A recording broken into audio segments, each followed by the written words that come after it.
What's up, y'all? It's your man, That Dude, bringing you guys another video. My channel is now over 100 subscribers, and I just want to take a brief moment to thank you guys for the support. And if you're watching this video and you haven't subscribed yet, go hit that button and leave a comment while you're down there. I respond to almost everything. Anyways, the Panthers have had their second preseason game, and I don't want to keep getting on here to bash Matt Rule because I think the guy does have the ability to be a good coach, just from the standpoint of coaching football. But the way the guy handles players really does leave a lot to be desired. And the way he's handling this so-called competition between Baker Mayfield and Sam Darnold just doesn't make any sense. Neither Baker or Sam Darnold played in this preseason game.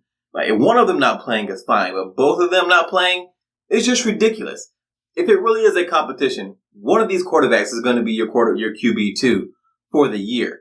You really want to have a preseason game where your backup quarterback doesn't play at all? That just seems ridiculous to me. It just doesn't make any sense. It is a sham competition.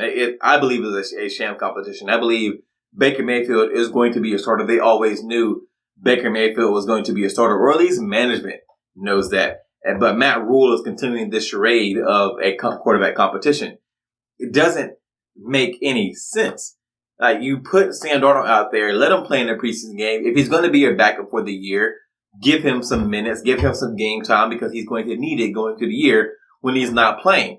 I also think this ends the whole argument of, hey, that maybe they're trying to trade Sam Darnold because if you're trying to trade a player, you don't not put him in a preseason game so you can put some film on tape and other teams maybe see something they like and want to trade for him. So they're not trying to trade him if they didn't play him. So no other team got to see him play and got to see anything they like about him. So that doesn't make any sense either.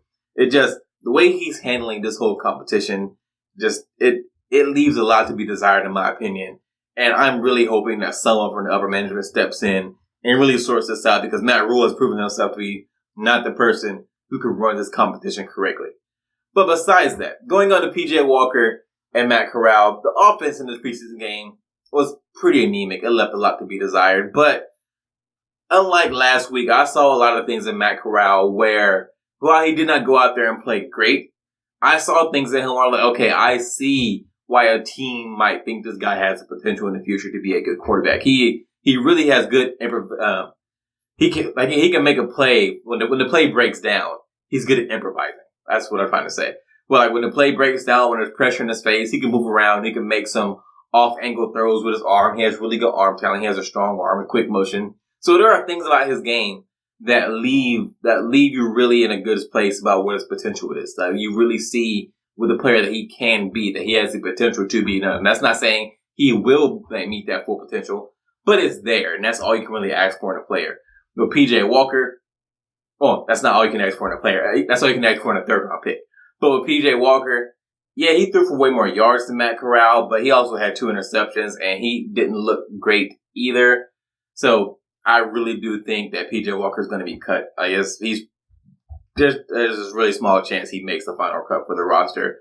He's going to be cut. I wish PJ the best. I like PJ. Hopefully someone out there gives him a chance and picks him up, puts him on a practice squad, or maybe he gets a chance to be a backup somewhere else in the league. Because I like PJ, so wish that guy the best, but he's going to get cut. With a running back competition between Chuba Hubbard and Deontay Foreman, they got about the same amount of carries. I want to say Foreman had 7 and Chuba had 6. But Chuba averaged way more yards per carry than Foreman did. Foreman only averaged 2.3 yards a carry. Chuba averaged 3.7, which isn't great, but is way better than 2.3. I think Chuba is more explosive than Deontay Foreman. And when it comes to running in between the tackles, he's not significantly smaller or weaker than Foreman.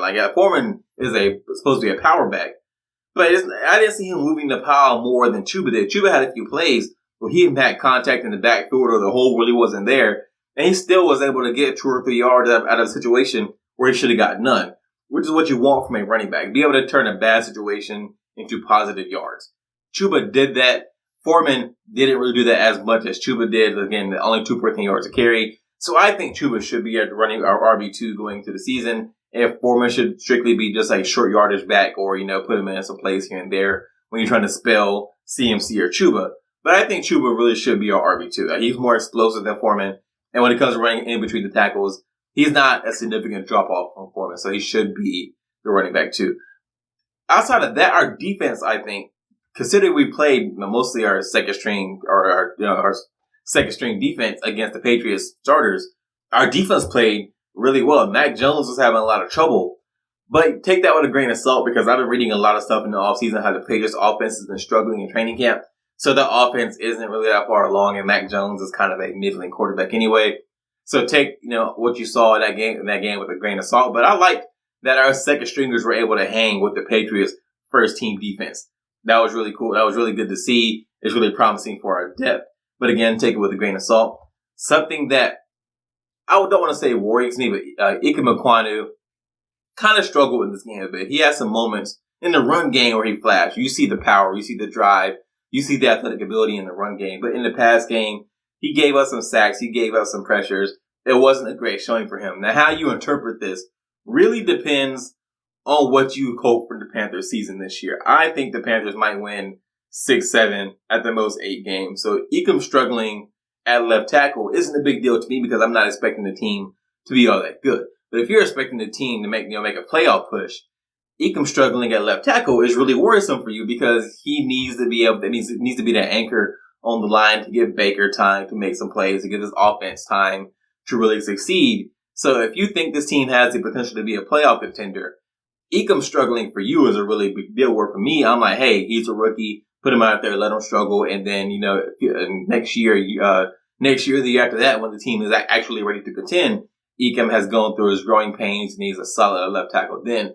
But if you want the team to compete now for a playoff spot, you need Ikem to be good right now. So I think how you interpret his performance really depends on what you see from this team or what you expect from this team this season. But besides that, guys, there wasn't really much else to talk about from this preseason game. The receivers we had didn't really show that much, but that could be just because the quarterbacks didn't really perform all that well. Neither PJ or Corral had a great showing. So that, again, impacts our receivers. So it's hard to make a determination from what our receivers did just because of that. But I did see that Kirkwood got a lot of targets this game. I think he had like 9 targets. So maybe he's going to make the final roster. He seems to be pretty popular with the backups. But how important is it that he's popular with the backups? Because we didn't get to see him play with either Baker or Sam Darnold. So it's hard to make a determination on whether or not he's going to make the roster. That's another reason that at least Sam Darnold should have played. If they believe Sam Darnold is good enough to compete for a starting spot, then he should have been out there playing in this preseason game to give our backup tight ends and receivers the best chance at showing what they can do with I don't want to say good quarterback when talking about Sam Darnold, but with a quarterback that the team at least believes can be good. So just another reason to really doubt what Matt Rule is doing with this team. But that was really all I had from this preseason game. It was good. It was at least nice to watch our first team defense or our second team defense go out there and play really well. We had some players flash. Our depth on defense should be really good this year. That's something about this team that at least is promising, in my opinion. And yeah, that's all I have for you on this one, guys. If you enjoyed this video, go hit that thumbs up. Or if you're so inclined, hit that subscribe button while you're down there. Also, leave a comment. Tell me, what about this preseason game that you take away? What did you see that you maybe thought was something I should have highlighted and I didn't? Let me know. I respond to almost everything. And I'll see you guys in the next one.